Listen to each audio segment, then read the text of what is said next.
കഴിഞ്ഞ ഒരു മത്സരങ്ങളുടെ ഒരു ട്രാക്ക് തന്നെ നമ്മൾ എടുത്തു നോക്കിയാൽ കഴിഞ്ഞ കുറേ കാലമായി ഇന്ത്യയും പാകിസ്ഥാനും തമ്മിൽ ഏറ്റുമുട്ടുമ്പോൾ ഏകദിന മത്സരങ്ങളിൽ ഇന്ത്യക്കാണ് ആധിപത്യം, അതിലൊരു തർക്കവുമില്ല.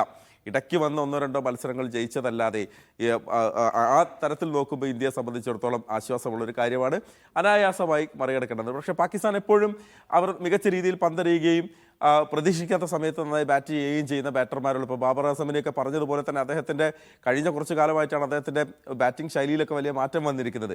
പക്ഷേ അതിന് മുൻപ് പാകിസ്ഥാൻ്റെ ഏറ്റവും മികച്ച ബാറ്റർ ബാബർ അസമും ടീമുമായിരുന്നു. പേസ് ബോളർ നിര ഷെയ്ൻ ഷാഫ്രേഡി അല്ലെങ്കിൽ ഹാരിസ് റൌഫിനെ പോലുള്ള പേസ് ബോളർമാർ നിരയുണ്ട്. സക്ലൈൻ മുഷ്താഖിൻ്റെ പിൻഗാമികൾ എന്ന് പറയുന്ന അവരുടെ സ്പിൻ ബൗളർമാരുണ്ട്.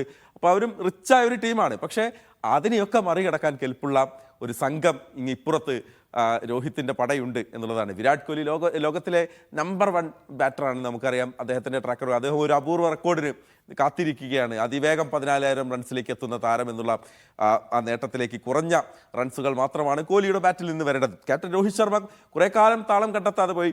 ടെസ്റ്റ് ക്രിക്കറ്റിലൊക്കെ നമ്മൾ കണ്ടു. പക്ഷേ ഏകദിനത്തിലേക്ക് വന്നപ്പോൾ, കഴിഞ്ഞ T20 എത്തിയപ്പോൾ പഴയ രോഹിത്തിനെ നമ്മൾ കണ്ടു. അദ്ദേഹം ഹിറ്റ്മാൻ, അദ്ദേഹത്തിൻ്റെ ഒരു സ്വാഭാവിക ഒരു ഫോമിലേക്ക് ഹിറ്റ്മാൻ തിരികെ വരുന്നതും നമ്മൾ കണ്ടു. KL രാഹുൽ ഞാൻ നേരത്തെ പറഞ്ഞതുപോലെ അവസരത്തിനൊത്തു കഴിച്ചു. ശുഭ്മാൻ ഗിൽ നമുക്ക് എടുത്തു പറയേണ്ട ഒരു താരമാണ്. കഴിഞ്ഞ മത്സരത്തിൽ അവിടെ നിന്ന് ഉറച്ചു നിന്ന് സെഞ്ചുറി നേടി ജയത്തിലേക്ക് കൊണ്ടുപോയ താരമാണ്. രവീന്ദ്ര ജഡേജയും ഹാർദിക് പാണ്ഡ്യയും ഏത് നിമിഷവും കത്തിക്കയറുന്ന ഓൾറൗണ്ടർമാരാണ്. കളിയുടെ ഗതി പൂർണ്ണമായി മാറ്റിമറിക്കാൻ കെൽപ്പുള്ള താരങ്ങളാണ് ഇരുവരും. അതുപോലെ തന്നെ ഇന്ത്യയുടെ സ്പിൻ ബോൾ ഒപ്പം എടുത്തു പറയേണ്ട പേര് അക്സർ പട്ടേലിൻ്റെതാണ്. അക്സർ പട്ടേലിനെ സാധാരണഗതിയിൽ നമ്മൾ ബൗളിംഗ് ഓൾറൗണ്ടർ എന്ന് വിശേഷിപ്പിക്കുമായിരുന്നെങ്കിലും പക്ഷേ അക്സർ അങ്ങനെയല്ല. അക്സറും കൂറ്റനടികൾക്കും അവസരത്തിനൊത്ത് നിൽക്കാനും വിക്കറ്റ് കളയാതെ കാത്തു സൂക്ഷിക്കാനുമുള്ള അക്സറിൻ്റെ പാഠവും എല്ലാ മത്സരങ്ങളിലും ഓരോ മത്സരം വരുമ്പോഴും അക്സർ പട്ടേൽ ഇങ്ങനെ മിനുക്കി പോളിഷ് ചെയ്ത് വരുന്നതാണ് നമ്മൾ കാണുന്നത്. മികച്ച രീതിയിൽ അദ്ദേഹത്തിൻ്റെയും ഒരു പിന്തുണ അല്ലെങ്കിൽ ഒരു പെർഫോമൻസ് നമ്മൾ പ്രതീക്ഷിക്കുന്നുണ്ട്.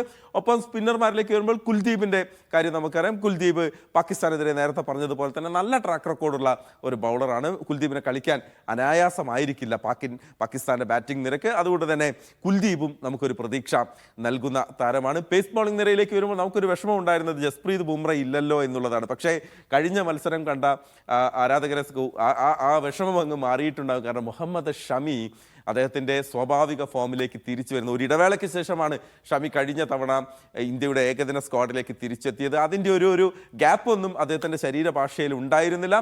അതിവേഗം അദ്ദേഹം വിക്കറ്റ് എടുക്കുന്നു. പക്ഷേ ലിറ്റിൽ ബിറ്റ് എക്സ്പെൻസീവ് എന്ന് പറയേണ്ടി വരും. 53 റൺസ് അദ്ദേഹം കഴിഞ്ഞ തവണ 10 ഓവറിൽ നൽകിയിട്ടുണ്ട്. പക്ഷേ വിക്കറ്റുകൾ കൊയ്യുന്നതിൽ ഷമി വീണ്ടും അദ്ദേഹത്തിൻ്റെ മിടുക്ക് കാണിക്കുന്നു. ഹർഷിത് റാണ വന്ന വഴിക്ക് തന്നെ 3 വിക്കറ്റ് എടുത്ത് നമ്മൾ ഞെട്ടിച്ച് കളഞ്ഞ ബൗളറാണ്. അപ്പോൾ സമ്പന്നമാണ് ഇന്ത്യ.